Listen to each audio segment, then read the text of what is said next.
नमस्कार, मैं Ajay Kumar. Supreme court ने इलेक्टोरल बॉन्ड मामले पर अपना आदेश पढ़ते हुए कहा कि एसबीआई को इलेक्टोरल बॉन्ड खरीदने वालों का पॉलिटिकल पार्टियों के साथ मिलान नहीं करना है। मतलब किसी को पता नहीं चलेगा कि किसने किस पॉलिटिकल पार्टी को इलेक्टोरल बॉन्ड से चुनावी चंदा दिया।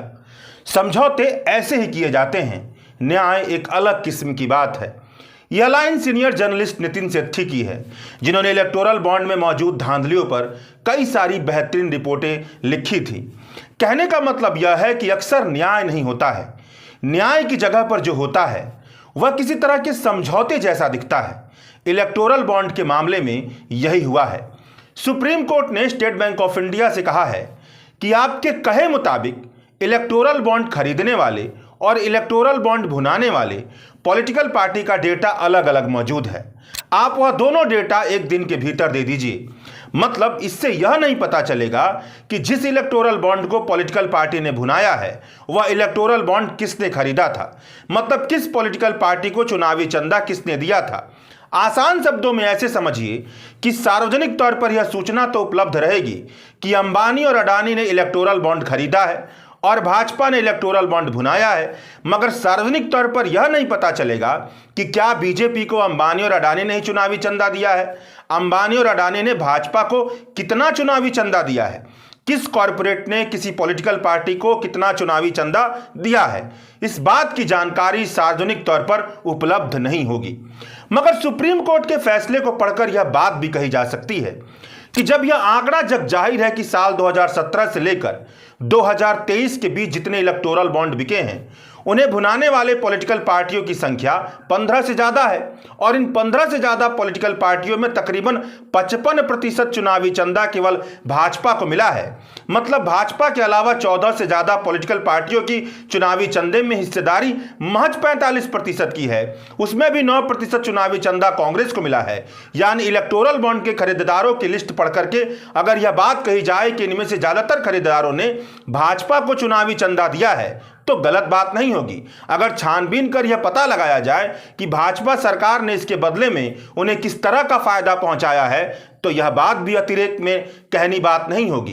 एसोसिएशन ऑफ डेमोक्रेटिक रिफॉर्म्स और कॉमन कॉज जैसी संस्थाओं ने, जिनकी याचिकाओं की वजह से सुप्रीम कोर्ट में इलेक्टोरल बॉन्ड की सुनवाई हुई और इलेक्टोरल बॉन्ड को असंवैधानिक करार दिया गया, इन संस्थाओं ने स्टेट बैंक ऑफ इंडिया के खिलाफ सुप्रीम कोर्ट के आदेश की अवमानना की याचिका दायर की थी। स्टेट बैंक ऑफ इंडिया ने निवेदन किया था कि किसने इलेक्टोरल बॉन्ड खरीद करके किस पॉलिटिकल पार्टी को दिया, इन आंकड़ों को सार्वजनिक तौर पर उपलब्ध कराना बहुत मुश्किल काम है। इसमें 3 महीने का वक्त लग जाएगा। 30 जून साल 2023 तक यह काम नहीं हो पाएगा, मगर मतलब लोकसभा चुनाव से पहले यह काम नहीं हो पाएगा। स्टेट बैंक ऑफ इंडिया को और समय दिया जाए। इस निवेदन को सुप्रीम कोर्ट के आदेश का अमाना बताते हुए एडीआर और कॉमन कॉज ने सुप्रीम कोर्ट में दायर अपनी याचिका में लिखा था, हर इलेक्टोरल बॉन्ड खरीदने वाले का बैंक डिटेल केवाईसी करती है। मतलब बैंक के पास डिटेल डेटा होता है जो बताता है कि किसने इलेक्टोरल बॉन्ड खरीदा है। हर इलेक्टोरल बॉन्ड पर एक यूनिक सीरियल नंबर होता है जिससे यह पता चलता है कि किसके इलेक्टोरल बॉन्ड को किस पॉलिटिकल पार्टी ने भुनाया है। मतलब सीरियल नंबर के मिलान करने से यह बात आसानी से पता लगाई जा सकती है कि किसी पॉलिटिकल पार्टी को किसने कितना पैसा इलेक्टोरल बॉन्ड के जरिए डोनेट किया है। साल 2019 में भारत सरकार ने खुद सुप्रीम कोर्ट में एफिडेविट दायर कर यह बताया था कि यह बात आसानी से जानी जा सकती है कि इलेक्टोरल बॉन्ड से जुड़ी हुई सूचनाएं क्या है। मतलब किसने इलेक्टोरल बॉन्ड खरीदा और किस पॉलिटिकल पार्टी को दिया। इलेक्टोरल बॉन्ड खरीदने वाले के डिटेल केवाईसी और इलेक्टोरल बॉन्ड पर मौजूद यूनिक सीरियल नंबर की वजह से इलेक्टोरल बॉन्ड खरीदने वाले और इलेक्टोरल बॉन्ड भुनाने वाले पॉलिटिकल पार्टी का डिटेल आंकड़ा स्टेट बैंक ऑफ इंडिया के पास हर वक्त मौजूद रहता है। कॉमोडेर लोकेश बत्रा के आरटीआई से पता चलता है कि इलेक्टोरल बॉन्ड के प्रबंधन के लिए जिस आईटी सिस्टम को बनाया गया है उस पर तकरीबन 60 लाख रुपए एसबीआई ने खर्च किए हैं। उसे ऑपरेशन में बनाए रखने के लिए तकरीबन 89 लाख रुपए खर्च किए गए हैं। यानी इलेक्टोरल बॉन्ड के डेटा के लिए स्टेट बैंक ऑफ इंडिया के पास अच्छा खासा सॉफ्टवेयर सिस्टम है। बस स्टेट बैंक ऑफ इंडिया को एक सिंपल सा सवाल पूछना है और सॉफ्टवेयर में मौजूद डेटाबेस से वह सारी जानकारियां निकल कर चली आएंगी जो जानकारियां सुप्रीम कोर्ट ने मांगी हैं, जो जानकारियां पूरे देश की जनता मांग रही है। किसने कितनी मात्रा में इलेक्टोरल बॉन्ड खरीद कर किस पॉलिटिकल पार्टी को कितनी मात्रा में इलेक्टोरल बॉन्ड दिया। मतलब स्टेट बैंक ऑफ इंडिया पूरे भारत को वह जानकारी मुहैया नहीं करवाना चाहती थी जिससे यह पता चले कि कॉरपोरेट और राजनीति का गठजोड़ क्या है। आखिरकार क्यों किसी पॉलिटिकल पार्टी को किसी व्यक्ति या फर्म ने चंदा दिया होगा, ऐसी संभावनाओं पर काम नहीं करवाना चाहती थी। चंदा देने के बदले किस तरह की नीतियां बनी, इस तरह की बहस नहीं छिड़वाना चाहती थी। जबकि सुप्रीम कोर्ट ने जो फैसला सुनाया है उससे कतई नहीं पता चलेगा कि किसी पॉलिटिकल पार्टी को किसने इलेक्टोरल बॉन्ड के जरिए चुनावी चंदा दिया। सुप्रीम कोर्ट ने स्टेट बैंक ऑफ इंडिया के इस तर्क को स्वीकार कर लिया कि इलेक्टोरल बॉन्ड भुनाने वाली पॉलिटिकल पार्टी और इलेक्टोरल बॉन्ड खरीदने वाले का डेटा अलग अलग मौजूद है। तकरीबन 22,000 इलेक्टोरल बॉन्ड को खरीदा गया है। अगर यह जानना होगा कि किस इलेक्टोरल बॉन्ड को किसने खरीदा तो तकरीबन 44,000 डेटा का मिलान करना पड़ेगा। इन्हें आपस में मिलान करने का तरीका बहुत ज्यादा कॉम्प्लेक्स है, जटिल है। इसे आपस में मिलान करने में काफी वक्त लगेगा, इसलिए डेटा देना मुमकिन नहीं है। स्टेट बैंक ऑफ इंडिया के तर्क को स्वीकार करते हुए सुप्रीम कोर्ट ने कहा कि सुप्रीम कोर्ट 12 मार्च तक यानी एक दिन के भीतर भारत के चुनाव आयोग को वह डेटा दे दीजिए जो आपके पास उपलब्ध है। मतलब 12 मार्च तक इलेक्टोरल बॉन्ड खरीदने वाले और इलेक्टोरल बॉन्ड भुनाने वाले पॉलिटिकल पार्टी का data election commission of India को दे देने की बात कही गई है। अब इस फैसले को ध्यान में रख करके इस बात पर विचार कीजिए कि क्या इस फैसले से भारत में चुनावी चंदे से जुड़ी जो बहुत बड़ी परेशानी है उस पर कोई असर पड़ेगा। चुनावी चंदे के भ्रष्टाचार में ही भारत में भ्रष्टाचार की सबसे गहरी जड़ी समाई हुई है। मीडिया वाले राजनीति पर अनर्गल प्रलाप लगातार करते रहते हैं, मगर कभी भी भारतीय चुनावी राजनीति के सबसे गहरी परेशानियों पर लोगों को जागरूक करने का काम नहीं करते हैं। नियम कानून कहता है कि लोकसभा चुनाव में बड़े राज्यों में एक उम्मीदवार 95 लाख रुपए से ज्यादा रुपए चुनावी कैंपेन पर खर्च नहीं कर सकता है और छोटे राज्यों में यह सीमा 75 लाख रुपए की है। मगर चुनावी खर्चे से जुड़ी हुई इस तरह की किसी भी सीमा पॉलिटिकल पार्टियों के लिए नहीं बनाई गई है। पॉलिटिकल पार्टियों ने अपने चुनावी खर्चे का जो हिसाब किताब दिया है उसके मुताबिक साल 2019 के चुनाव में 1264 करोड़ रुपए भाजपा ने खर्च किए और 820 करोड़ रुपए कांग्रेस ने खर्च किए। यह वह खर्चा है जिन खर्चों को खुद पॉलिटिकल पार्टियों ने चुनाव आयोग को सौंपा है। इस हिसाब से भी देखा जाए तो हर एक लोकसभा क्षेत्र में भाजपा ने जितना खर्च किया है वह हर एक लोकसभा क्षेत्र में उम्मीदवारों के लिए तय किए गए चुनावी खर्चे से ज्यादा है। मगर अगर सारे सोर्स मिलाकर के बताया जाए तो सेंटर फॉर मीडिया स्टडीज का आंकड़ा बताता है कि साल 2019 के लोकसभा चुनाव में 50,000 करोड़ रुपए खर्च हुए थे। इसमें से तकरीबन 25,000 करोड़ रुपए केवल भाजपा ने अपने चुनावी अभियान में खर्च किए थे।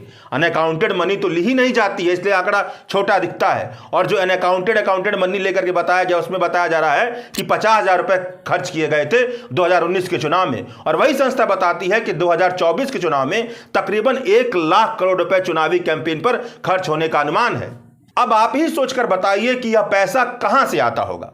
नेताओं को चुनाव लड़वाने के लिए इतना ज्यादा पैसा कौन देता है? जो इतना ज्यादा पैसा लेकर के चुनाव कैंपेन करते हैं, चुनाव लड़ते हैं, क्या वह जनता के लिए काम करेंगे या उनके लिए काम करेंगे जिन्होंने पैसा लिया है? इसका अंदाजा आप लगा सकते हैं। इलेक्टोरल बॉन्ड योजना का भारत के भ्रष्ट चुनावी चंदे की दुनिया में योगदान यह था कि इस योजना ने पॉलिटिकल पार्टियों को चुनावी चंदा देने के रास्ते को खुलेआम भ्रष्टाचार करने का कानूनी तरीका बना दिया था। मतलब पॉलिटिकल पार्टी को कोई कॉर्पोरेट चुनावी चंदा लीगल तरीके से दे सकता था, मगर यह नहीं पता चलने वाला था किसने किस पॉलिटिकल पार्टी को चुनावी चंदा दिया है। एसोसिएशन फॉर डेमोक्रेटिक रिफॉर्म्स के मुताबिक साल 2017 से लेकर 2023 के बीच तकरीबन 12,000 करोड़ रुपए से ज्यादा के इलेक्टोरल बॉन्ड बेचे गए थे। तकरीबन 15 से ज्यादा पॉलिटिकल पार्टियों ने इलेक्टोरल बॉन्ड को भुनाया। इनमें से केवल भाजपा के हिस्से में 75% इलेक्टोरल बॉन्ड के तहत चंदे आए। कांग्रेस के हिस्से में केवल 9.8%। इन आंकड़ों से आप आकलन लगा सकते हैं कि इलेक्टोरल बॉन्ड के जरिए भ्रष्टाचार का बहुत बड़ा परनाला खुला हुआ था और इसका सबसे बड़ा फायदा सत्ता में मौजूद मोदी सरकार को मिल रहा था। सुप्रीम कोर्ट के 5 जजों की बेंच ने एक मत से इलेक्टोरल बॉन्ड योजना को असंवैधानिक करार देकर के भारत की चुनावी चंदे के भ्रष्टाचार के भयंकर बीमारी को पूरी तरह से ठीक नहीं कर दिया था, बस इतना कर दिया था कि सरकार चुनावी चंदे की बीमारी को ठीक करने के लिए इलेक्टोरल बॉन्ड का जो इंजेक्शन लगा रही थी उससे यह बीमारी और ज्यादा भयंकर रूप ले रही थी। सुप्रीम कोर्ट ने इलेक्टोरल बॉन्ड को संवैधानिक, असंवैधानिक, अनकॉन्स्टिट्यूशनल करार देकर के चुनावी चंदे की परेशानी को खत्म करने के लिए गलत इंजेक्शन देने की दवाई को खारिज कर दिया है। चुनावी चंदे पर यही असर पड़ेगा। यहां तक तो सब कुछ ठीक था, मगर सुप्रीम कोर्ट ने यह फैसला देकर कि एसबीआई केवल यह बताए कि किसने इलेक्टोरल बॉन्ड खरीदा और किस पॉलिटिकल पार्टी ने इलेक्टोरल बॉन्ड भुनाया, अपने ही फैसले के विरोध में फैसला सुना दिया है। सुप्रीम कोर्ट ने अपने फैसले में कहा था कि लोकतंत्र में एक वोटर को यह जानने का हक है कि पॉलिटिकल पार्टियों की फंडिंग कहां से होती है। आम बोलचाल की भाषा में कहा जाए तो हमको और आपको यह जानने का हक है कि हेलीकॉप्टर से नेताजी के यहां से वहां आने जाने के लिए, बड़ी बड़ी रैलियों के आयोजन के लिए, अखबार और मीडिया को अपनी जेब में रखने के लिए नेताजी को पैसा कौन देता है। इलेक्टोरल बॉन्ड स्कीम से यह पता नहीं चलता है कि पॉलिटिकल पार्टियों को चंदा कौन दे रहा है। इस स्कीम से वोटर के जानने के मौलिक अधिकार पर हमला होता है, इसलिए यह स्कीम असंवैधानिक है। इलेक्टोरल बॉन्ड स्कीम को तत्काल प्रभाव से बंद कर दिया था सुप्रीम कोर्ट ने यह तर्क देते हुए। सुप्रीम कोर्ट ने अपने फैसले में कहा था कि जब तक यह पता नहीं चलता है कि किसने किस तारीख को इलेक्टोरल बॉन्ड खरीदा है और पॉलिटिकल पार्टी ने किस तारीख को कितनी मात्रा में इलेक्टोरल बॉन्ड भुनाया है, तब तक सुप्रीम कोर्ट का फैसला पूरा नहीं होगा। सुप्रीम कोर्ट का फैसला एक लॉजिकल एंड तक नहीं पहुंचेगा। अब इस पूरी कहानी को पढ़ने के बाद आप खुद बताइए कि क्या सुप्रीम कोर्ट ने इलेक्टोरल बॉन्ड के फैसले को तार्किक अंत पर पहुंचाया है? क्या सुप्रीम कोर्ट ने न्याय किया है या सुप्रीम कोर्ट ने समझौता किया है? क्योंकि जो आंकड़े सार्वजनिक किए जाएंगे उससे तो यह पता ही नहीं चलेगा कि पॉलिटिकल पार्टियों को किसने इलेक्टोरल बॉन्ड के तहत चंदा दिया है, नरेंद्र मोदी की पार्टी को किसने पैसा खिलाया है। सुप्रीम कोर्ट के मुताबिक अगर वोटर को यह जानकारी ही नहीं मिलेगी कि सत्ता में बैठी पॉलिटिकल पार्टी को कौन चुनावी चंदा दे रहा है, तो कैसे एक वोटर लोकतंत्र में सही भागीदारी निभा पाएगा? कैसे उन पार्टियों को खारिज करने का माहौल बन पाएगा जो वोट तो वोटर से लेती हैं मगर काम उन लोगों के लिए करती हैं जिसके अनर्गल पैसे पर वह चुनाव लड़ती हैं। इलेक्टोरल बॉन्ड को जब सुप्रीम कोर्ट की 5 जजों की संवैधानिक बेंच ने असंवैधानिक करार देकर के खारिज कर दिया था, तो न्यायसम्मत भारत का सपना देखने वाले कई लोगों ने इस फैसले पर खुशी भी जताई थी, मैंने भी जताई थी। खुशी होना लाजमी भी था क्योंकि नरेंद्र मोदी के 10 साल के दौर में पहली बार ऐसा लगा था कि सुप्रीम कोर्ट ने संविधान के मुताबिक फैसला लिया है। मगर खुशी के इजहार को चेताते हुए इंडियन एक्सप्रेस में भारत के जाने माने political social commentator Pratap Bhanu Mehta ने एक लेख लिखा था जिसमें कहा था कि अपनी खुशी को थाम लीजिए। सुप्रीम कोर्ट ने जिस तरीके का फैसला दिया है, अगर वैसे ही वह न्याय के पक्ष में फैसला दे तब तो बहुत अच्छी बात है, मगर केवल एक फैसले से सुप्रीम कोर्ट पर भरोसा नहीं जगता है।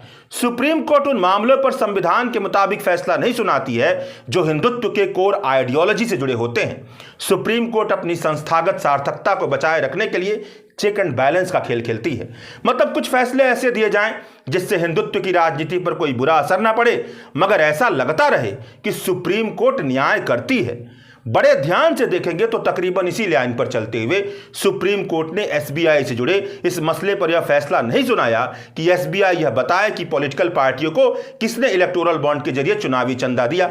अगर एसबीआई यह बता देती कि अंबानी अडानी के जरिए नरेंद्र मोदी को पार्टी को इतना पैसा मिला है, तो यह बात पूरे जोर शोर के साथ कही जाने लगती कि भाजपा कॉरपोरेट हिंदुत्व की पार्टी है। मतलब भाजपा की विचारधारा पर बहुत बड़ा हमला होना शुरू हो जाता। यानी सुप्रीम कोर्ट ने इस फैसले में भी भाजपा को बदनाम होने से बचा लिया है। अब चलते चलते एक और बात जान लीजिए। सुप्रीम कोर्ट के फैसले के आने के बाद कई लोगों का कहना है कि कई बड़ी कंपनियों ने गुमनाम संस्थाओं के जरिए इलेक्टोरल बॉन्ड खरीदे हैं। मतलब इलेक्टोरल बॉन्ड खरीदने वाले जो थे उनके लिए पैसा किसी और ने दिया था। असली चुनावी चंदा देने वालों का पता नहीं चलेगा। कई चीनी कंपनियों ने भी इलेक्टोरल बॉन्ड के जरिए पैसा दिया है। मतलब लोकसभा चुनाव के पहले घोटाले का एक और दौर उजागर होने वाला है। शुक्रिया। द वायर के और वीडियोस देखने के लिए सब्सक्राइब करें और बेल आइकन पर क्लिक करें। स्वतंत्र पत्रकारिता की आर्थिक मदद करने के लिए डिस्क्रिप्शन में दिए गए लिंक पर जाएं और अपनी राशि चुनें।